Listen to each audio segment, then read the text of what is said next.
J'attaque comme ça. Bonjour à toutes et à tous, messieurs les présidents.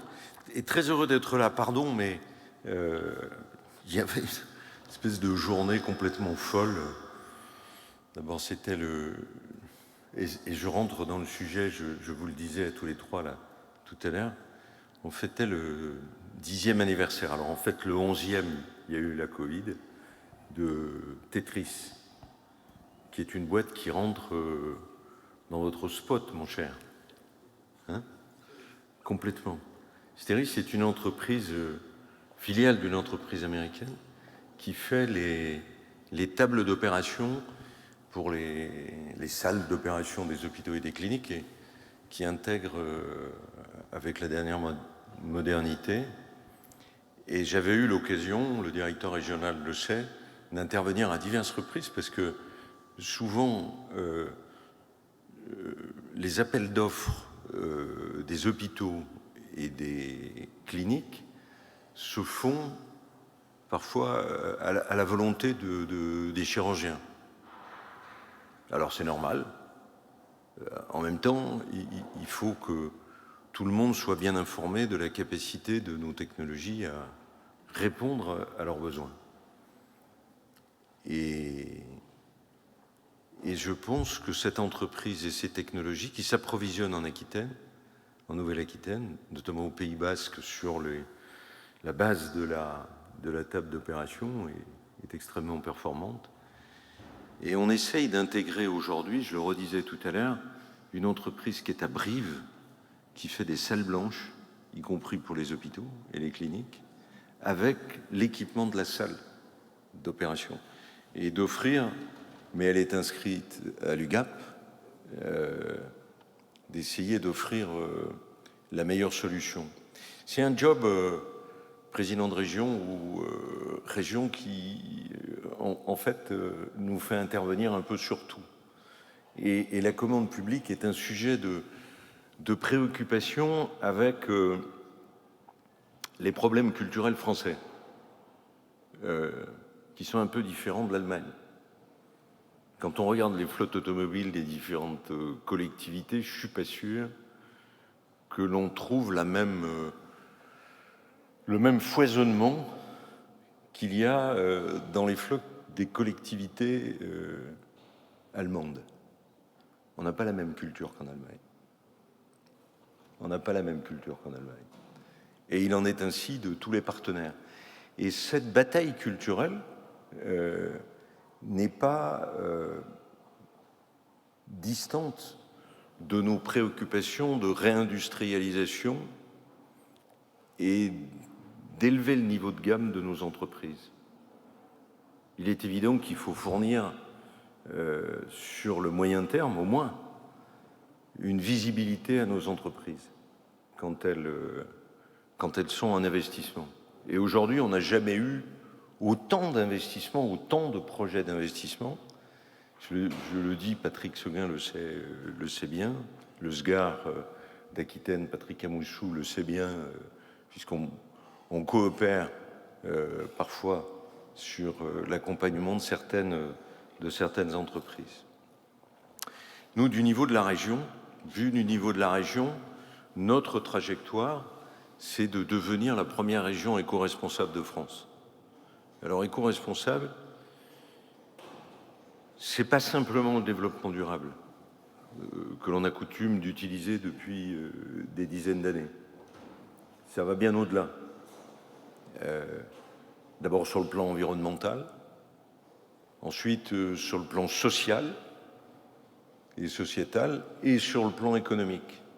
Et essayer d'agréger ces trois termes pour en faire un vrai projet politique d'aménagement du territoire et de réindustrialisation, de formation et d'intégration des jeunes qui recherchent du sens dans nos entreprises est important. Alors la région a une responsabilité particulière, d'abord parce que c'est le premier donneur d'ordre.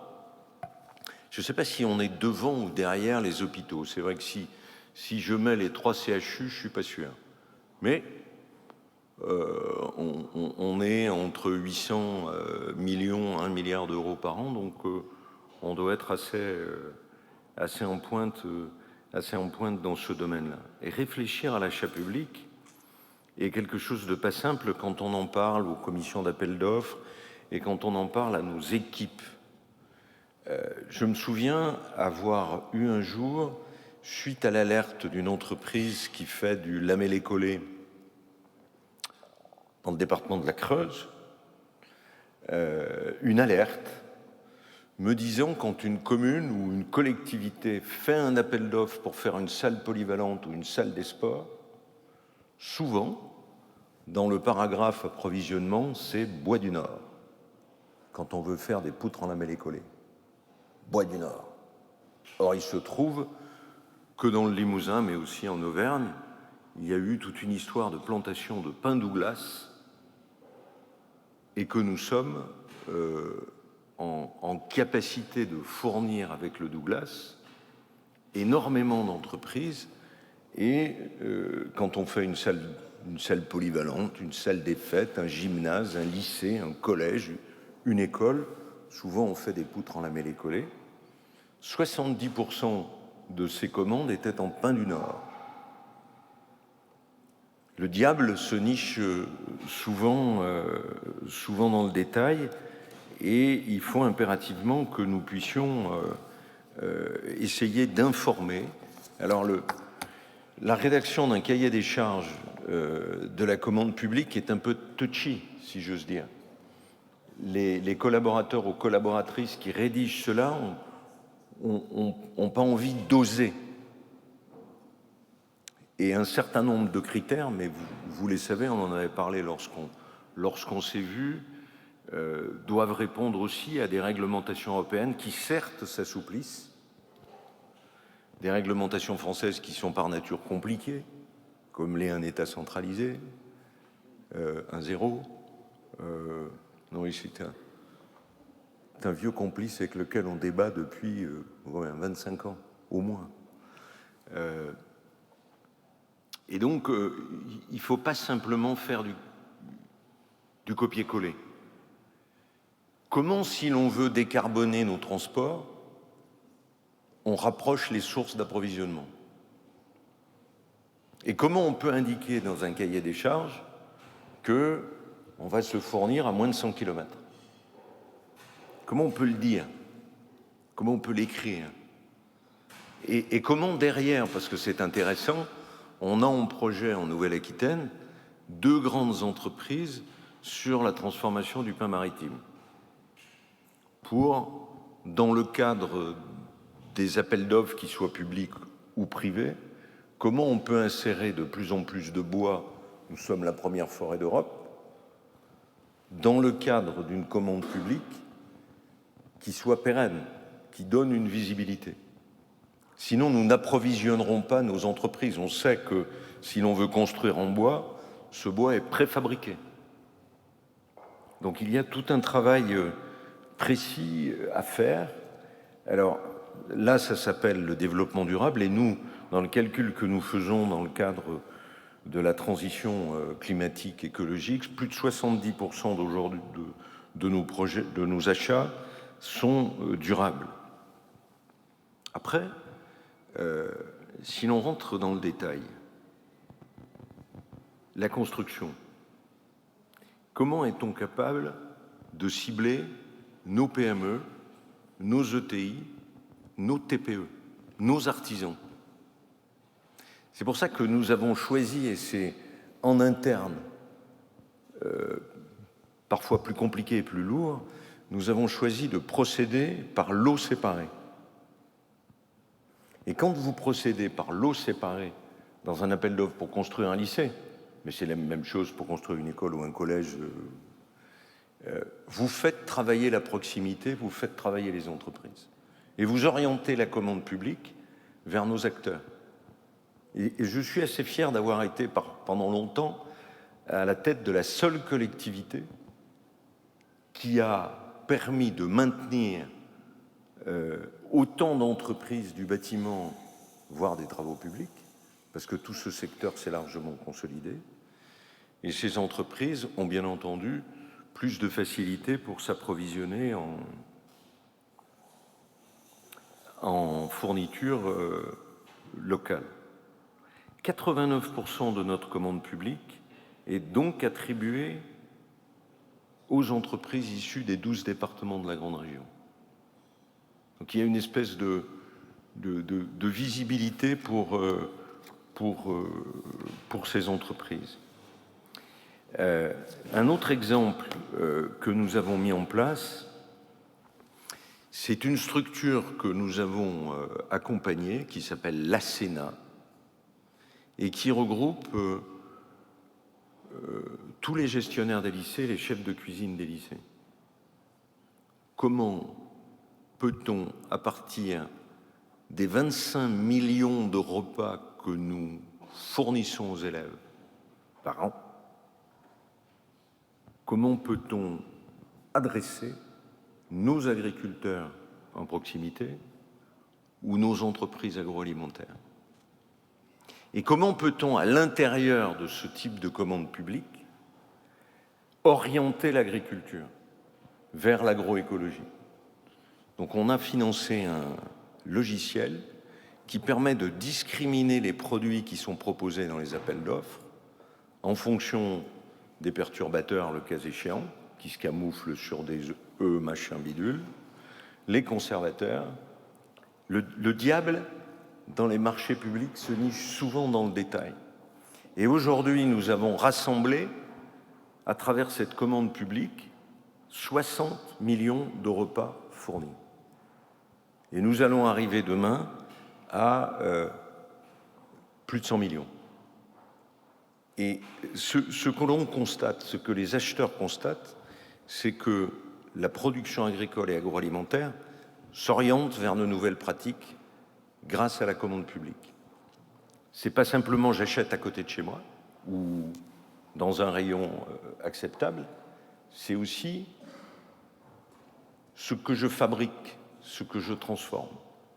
Donc il y a là quelque part un côté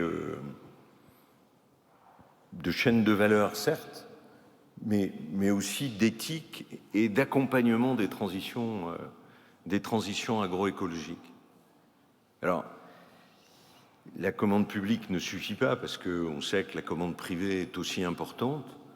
Et donc, il y a ce problème culturel que j'évoquais à l'instant. Nous n'avons pas le même état d'esprit que les Allemands, y compris pour l'achat de nos voitures, de nos camping-cars. Et donc, il faut que... je ne parle pas des iPhones, parce que là, malheureusement, on serait bien incapable de les fournir. Mais il y a tout un travail à faire, et vous connaissez ma sensibilité sur l'industrialisation. Et donc, il y a un aspect derrière tout cela de souveraineté. Demain, il faut qu'on adresse les médicaments et tout ce qui tourne autour de la santé. Alors, pas tout, on ne va pas le faire. Mais supposons qu'en Nouvelle-Aquitaine, on soit capable, à partir de la résine des pins, à partir de la cellulose, à partir des plantes, comme ça s'est passé dans l'histoire, de fabriquer les principes actifs des médicaments. Vous imaginez le saut technologique qualitatif de valeur que cela peut nous apporter, et derrière tout ça, développer ce qui est mon objectif, ma stratégie, une nouvelle filière industrielle et économique autour de la santé en Nouvelle-Aquitaine. Alors aujourd'hui, on est les meilleurs de France en matière d'e-santé, mais ça ne suffit pas. Il faut qu'on regarde aussi les produits tangibles que sont le médicament, l'instrumentation médicale, et donc essayer de pouvoir présenter tout ça. Voilà quelle est notre réflexion. Elle est assez simple. Le simple fait pour les bâtiments de travail ou les équipements de travailler en lots séparés et vous rapprocher de nos entreprises, la commande publique. Le simple fait de discriminer un certain nombre de produits agricoles et agroalimentaires et l'alimentation de nos enfants, des lycéennes et des lycéens, des collégiens, est plus saine et plus territorialisée. Et c'est cette aventure que l'on peut engager dans bien d'autres domaines qui nous amènera et de la valeur et de la réindustrialisation et aussi la dynamique d'un tissu économique et industriel. Voilà. Je ne suis pas plus long et je n'ai pas de chute à mon discours. On va l'évoquer, cette commande publique responsable, tout de suite.